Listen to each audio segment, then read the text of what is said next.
क्या कनाडा अब अमेरिका का दुश्मन बनने वाला है? कल तक जो पड़ोसी देश साथ मिलकर दुनिया चलाने की बात करते थे, आज उनके बीच ऐसी जुबानी जंग छिड़ी हुई है कि डोनाल्ड ट्रंप ने कनाडा को दुनिया के सबसे बड़े शांति मंच बोर्ड ऑफ पीस से बाहर निकाल दिया है, गेट आउट कर दिया है। ट्रंप ने साफ कह दिया है कि अपनी हद में रहो कनाडा। लेकिन आखिर मार्क कार्नी, वहां के प्रधानमंत्री, ने ऐसा क्या कह दिया कि ट्रंप का पारा 7वें आसमान पर पहुंच गया।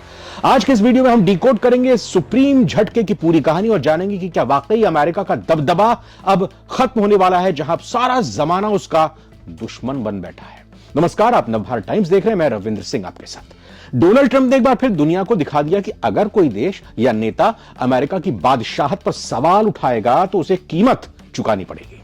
इस बार निशाने पर है कनाडा और कनाडा के प्रधानमंत्री मार्क कार्नी। ट्रंप ने गुस्से में आकर गजा बोर्ड ऑफ पीस से कनाडा का न्योता वापस ले लिया, छीन लिया और खुलेआम संदेश दे दिया, अपनी हद में रहो। ये कुछ वैसा ही है जैसे आपको किसी ने शादी का, पार्टी का कार्ड दिया हो इनविटेशन का कि आइए इस दावत में, इस न्योते में, लेकिन फिर वापस उसको छीन लिया। अब सवाल यह है कि क्या यह सिर्फ एक बोर्ड का मामला है या फिर अमेरिका बनाम उसके पुराने सहयोगी की एक नई जंग की शुरुआत है। कहानी शुरू होती है स्विट्जरलैंड के डावोस से। यहां कनाडाई पीएम मार्क कार्नी ने एक ऐसा बयान दिया जिसने वॉशिंगटन में हड़कंप मचा दिया।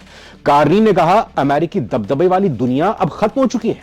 उन्होंने इसे एक रप्चर यानी बड़ा बदलाव बताया और कहा कि मिडिल पावर देशों जैसे कनाडा को अब अमेरिका की जी हुजूरी छोड़ देनी चाहिए। मार्क कार्नी ने यहां तक कह दिया कि नियमों पर आधारित पुराना वर्ल्ड ऑर्डर अब मर चुका है और देशों को अपनी संप्रभुता यानी सॉवरेनिटी के लिए खुद खड़ा होना होगा। बस यही बात ट्रंप को चुभ गई। ट्रंप शांत बैठने वालों में नहीं है। उन्होंने तुरंत मार्क कार्नी को अनग्रेटफुल, एहसान फरामोश कह दिया। ट्रंप ने जवाब दिया, कनाडा इसलिए जिंदा है क्योंकि अमेरिका उसके बगल में है, हमारे एहसान को मत भूलो। इसके तुरंत बाद आया वो सुप्रीम झटका। ट्रंप ने अपनी महत्वाकांक्षी योजना बोर्ड ऑफ पीस, जो गाजा, शांति और दुनिया के बड़े मुद्दों के लिए बनाई गई है, इससे कनाडा का न्योता वापस ले लिया, मुंह का निवाला छीन लिया। ट्रंप ने कार्नी को एक चिट्ठी लिखी जिसमें साफ था कि अगर आप अमेरिका का सम्मान नहीं कर सकते तो इस सबसे प्रतिष्ठित बोर्ड में आपकी कोई जगह नहीं है। अब आप सोच रहे होंगे कि ये दोनों एक दूसरे के इतने खिलाफ क्यों हैं? दरअसल इन दोनों की तकरार पुरानी है, नई नहीं है।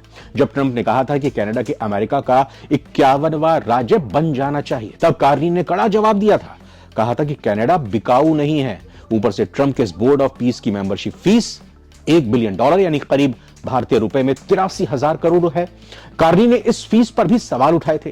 कार्नी एक बैंकर रह चुके हैं, वो पैसे और पावर का गणित बहुत अच्छे से जानते हैं और यही वजह है कि वो ट्रंप की ट्रांजैक्शन कूटनीति के आगे झुकने को तैयार नहीं है। तो साफ है कि गजा बोर्ड ऑफ पीस से कनाडा का बाहर होना एक छोटा फैसला नहीं है। यह इस बात का संकेत है कि ट्रंप अब दोस्ती नहीं, वफादारी चाहते हैं और जो सवाल करेगा वो बाहर किया जाएगा। वैसे मामला अब सिर्फ एक बोर्ड से निकाले जाने का नहीं रह गया है। ट्रंप और कार्नी की भिड़ंत आने वाले समय में ट्रेड वॉर और बॉर्डर विवाद को और हवा दे सकती है, क्योंकि ट्रंप पहले ही कनाडा को अमेरिका का 51वां राज्य बनने की फरमाइश रख चुके हैं। आपको क्या लगता है कि मार्क कार्नी ने सही कहा कि अमेरिका का दबदबा खत्म हो रहा है, या फिर ट्रंप का कनाडा को उसकी औकात दिखाना सही फैसला है? कमेंट में अपनी राय जरूर बताएं। वीडियो पसंद आए तो लाइक करें और देसी विदेशी खबरों के लिए नवभारत टाइम्स को सब्सक्राइब करें। नमस्कार।